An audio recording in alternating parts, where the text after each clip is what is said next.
Hello friends, in this video I'll be discussing how Destiny 2 has become the pinnacle of a relatively new genre of entertainment, the massively multiplayer online video game. For me personally, this title has pretty much taken over any other video game or television show that might seek to occupy this coveted leisure space in my life. And I don't see that changing anytime in the future. So let's talk about what it is that makes this game so good and how the upcoming release of A New Light, Bungie's free-to-play model moving forward, will be opening up this amazing title to just about everyone. So many free-to-play games rely heavily on microtransactions to be successful, and can end up costing you much more money than you can expect to play with a typical gaming release. But that's not what's going on here. Instead, Bungie is betting on new players enjoying the base game so much but over time they will also want to be involved in all the extra seasonal content, past, present and future. If you're a new arrival to the game, chances are you'll be spending a vast amount of time in the free game portion first before this extra content will ever become relevant. That would be in line with my experience where I gained access to a free version in a limited window before purchasing a Forsaken expansion months later together with an annual pass. But with the release of A New Light, the variety of content is quite staggering, so let's get into it.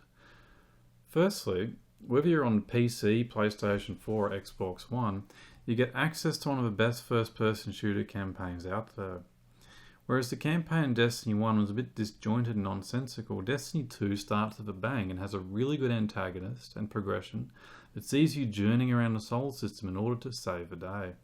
After you've defeated Gaul, A New Light gives you access to all the amazing locations you journey through, some only available after the story's been finished, such as the Dreaming City. The developer Bungie has continued to refine their world creation and shooter pedigree since the Halo series, and after 5 games, they hatched a grand vision for Destiny where they would take their sci-fi shooter and epic single-player campaign experience and seamlessly merge it into the massively multiplayer online space. They did this by integrating role-playing elements from other successful titles such as World of Warcraft. But unlike World of Warcraft, players can come together as spectators to enjoy highlights of impressive feats of skill in both competitive and cooperative modes of play. As well as the story, A New Light gives you access to the Crucible, home of competitive multiplayer battles, strikes where you join with other players to complete quick adventures, and my favourite mode, Gambit, which you're about to see me play now using a Warlock. There are actually 3 classes of Guardian you can choose from, all with vastly different playstyles. The Warlock glides around with grace and have many different healing and offensive spells at their disposal. There are also agile and sneaky hunters who can dodge and turn invisible, and powerful titans, but like to charge into a fray head on. By now, many Destiny players, including myself, have powered up all 3 classes to the max light level of 750.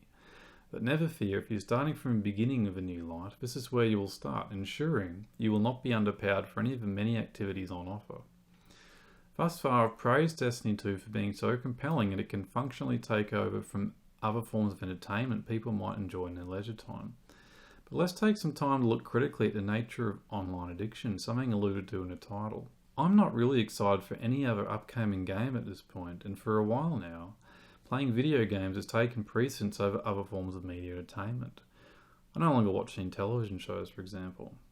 But for all the time I've been spending in the game, there are plenty of people that have been spending much more time than that, and there's no denying that many players are struggling with a very real online addiction. Of course, social media is another phenomenon that's fueling online addiction, and for their part, Instagram just added a screen time feature that lets you review how much time you're spending on their platform. That's something I'd like to see Destiny 2 feature as well.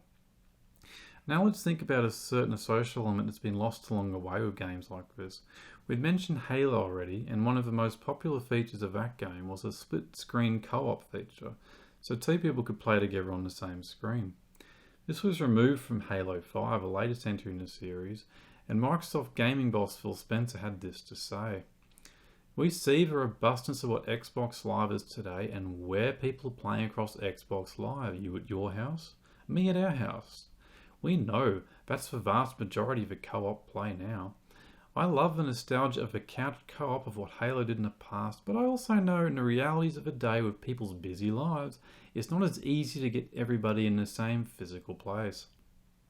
So I think what he's really saying is that we're deliberately providing less incentive for people to do just that is, meet for fun in the same physical space. So that's the paradox of a game like Destiny 2. I couldn't have unlocked many of the exotic weapons I have without the help of clan mates, or those I matched with on the so-called companion app.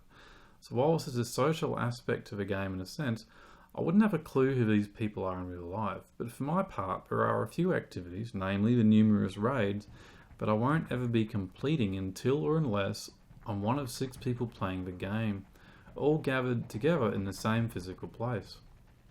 And with the arrival of the new light, anybody can jump right in and be powerful enough to join in right away with these raids, bearing in mind these do require a good amount of teamwork, skill and coordination.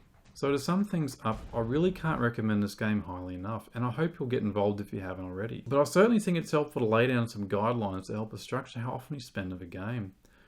Reflect on what it is effectively replacing for us, and share some goals about how the community can evolve in the future. For example, the expansion Shadowkeep will soon be upon us, launching at the same time as New Light. I won't be purchasing this new expansion before Christmas. Instead, my time of the game will be spent checking out the new armor system and working towards one of the many titles available, that of Reckoner. I've also just imposed a rule that I won't ever play more than 4 hours a day, not before 8 PM and not after midnight. Now, it's also a time slot that is sometimes taken up with other activities through the week, such as doing martial arts training, going to Bible studies, things like that. That's just fine. It's also good to know that I won't be spending any money on this or any other games for quite a while. I feel as a new player that's probably the best way to approach this. Think about the money you'll save by getting good at a game that will be around for some time and will have a massive community of fans. Join with me in holding off on doing the raids until we can have community events bringing people together into the same physical space. There's no reason this game can't be a great reason for more people to meet, connect and be social in real life. Before finishing, I'd just like to say something more about this 4-hour period of a day. You might be aware that a labour movement swept around the world and made an 8-hour workday fairly standard, to be shared amongst 8 hours of rest and 8 hours of play to make up your typical 24-hour day. I think that for the future we should divide the day up a bit more to account for some priorities that have been unfortunately neglected. Namely, I'm talking about our care for the environment. I did actually go on a Twitter strike for a while hoping to hear from Greta Thunberg, as I share her conviction that as a society we must stop waging war on nature.